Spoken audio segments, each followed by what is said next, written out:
ಭೂಮಿ ಇಲ್ಲದೆ ಹೇಳಿಕೊಳ್ಳುವ ಬಂಡವಾಳದ ತಾಕತ್ತು ಇಲ್ಲ. ಹಾಗೆಂದು ಉತ್ಸಾಹಕ್ಕೇನೂ ಕೊರತೆ ಇಲ್ಲ. ಆಸಕ್ತಿ ಇದ್ದರೆ ಅವಕಾಶಕ್ಕೆ ಮಿತಿಯಲ್ಲಿದೆ ಎಂಬಂತೆ ಪುತ್ತಿಗೆ ನೆಲ್ಲಿಗುಡೆಯ ರೈತ ಜನಾರ್ದನ ಗೌಡ್ರು ಸಣ್ಣ ಪ್ರಮಾಣದಲ್ಲಿ ಮೊಟ್ಟೆಗಳಿಗೆ ಕಾವು ಕೊಟ್ಟು ಮರಿಗಳ ಉತ್ಪಾದನೆಯಿಂದ ಸಂಪಾದಿಸುತ್ತಿದ್ದಾರೆ. ಇದರ ಬಗ್ಗೆ ಒಂದು ಡೀಟೇಲ್ಡ್ ಸ್ಟೋರಿ ಇಲ್ಲಿದೆ. ದೊಡ್ಡ ಉದ್ಯಮಿಗಳು ಆಟೋಮೆಟಿಕ್ ಯಂತ್ರಗಳ ಮೂಲಕ ಕೋಳಿ ಮೊಟ್ಟೆಗಳಿಂದ ಮರಿಗಳನ್ನು ಪಡೆಯುವ ಪ್ರಕ್ರಿಯೆ ನಡೆಸುತ್ತಾರೆ.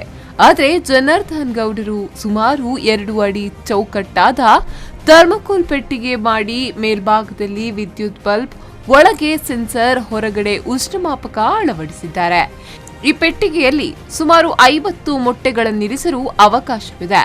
ಜೊತೆಗೆ ಉಷ್ಣತೆಯ ಪ್ರಮಾಣ 37.5 ಡಿಗ್ರಿ ಸೆಲ್ಸಿಯಸ್. ಪೆಟ್ಟಿಗೆಯೊಳಗೆ 1/4 ಲೀಟರ್ ನೀರಿಡಲಾಗಿದೆ. ಉಷ್ಣತೆ ಹೆಚ್ಚಾದ್ರೆ ವಿದ್ಯುತ್ ಸಂಪರ್ಕ ಸ್ವಯಂ ಕಡಿತಗೊಂಡು ಮತ್ತೆ 37.5 ಡಿಗ್ರಿ ಸೆಲ್ಸಿಯಸ್ಗೆ ಇಳಿಯುವ ವ್ಯವಸ್ಥೆ ಇದೆ. ಹೀಗೆ ಇರಿಸಿದ ಮೊಟ್ಟೆಗಳು 21 ದಿನ ಕಳೆಯುವಾಗ ಮರಿಗಳಾಗಿ ಹೊರಬರುತ್ತವೆ. ಈ ಮರಿಗಳನ್ನ ಮುಂದೆ ಸಾಧಾರಣ 20 ಡಿಗ್ರಿ ಸೆಲ್ಸಿಯಸ್ ಉಷ್ಣತೆಯ ತಗಡಿನ ಪೆಟ್ಟಿಗೆಯೊಳಗೆ ಇರಿಸಲಾಗುವುದು. ಹೀಗೆ 10-20 ದಿನಗಳು ಕಳೆದ ಬಳಿಕ ಈ ಮರಿಗಳು ಮಾರಾಟಕ್ಕೆ ಸಿದ್ಧವಾಗುತ್ತವೆ. ಈ ಯಾಂತ್ರೀಕೃತ ವ್ಯವಸ್ಥೆಯಲ್ಲಿ ಬಹುತೇಕ ಎಲ್ಲಾ ಮೊಟ್ಟೆಗಳಿಂದಲೂ ಮರಿಗಳು ಹೊರಹೊಮ್ಮುತ್ತವೆ.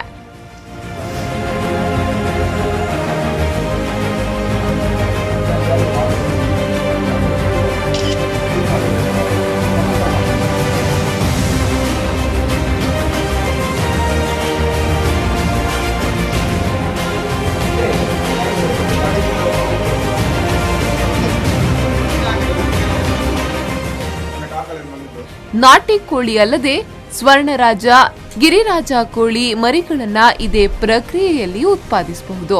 ಈ ಪ್ರಯೋಗಕ್ಕೆ ಜನಾರ್ದನ್ ಈಗ ಕೋಳಿ ಮರಿಗಳಿಗೆ ಸಾಕಷ್ಟು ಬೇಡಿಕೆ ಇದೆ ಅನ್ನುತ್ತಾರೆ. 30 ಡಿಗ್ರಿಯಲ್ಲಿ ಸೆಲ್ಸಿಯಸ್ನಲ್ಲಿ 21 ದಿವಸ ಇಡಬೇಕು. ಟೆಂಪರೇಚರಲ್ಲಿ 21 ದಿವಸದಲ್ಲಿ ಮರಿ ಆಗುತ್ತೆ. ಯಾವುದು ಮೊಟ್ಟೆಗಳು ಬಳಸಬಹುದು, ಬಾತುಕೋಳಿ, ಗಿರಿರಾಜ ಕೋಳಿ, ಹೂರಣ ಕೋಳಿ ಯಾವುದು ಕೂಡ ಬಳಸಬಹುದು.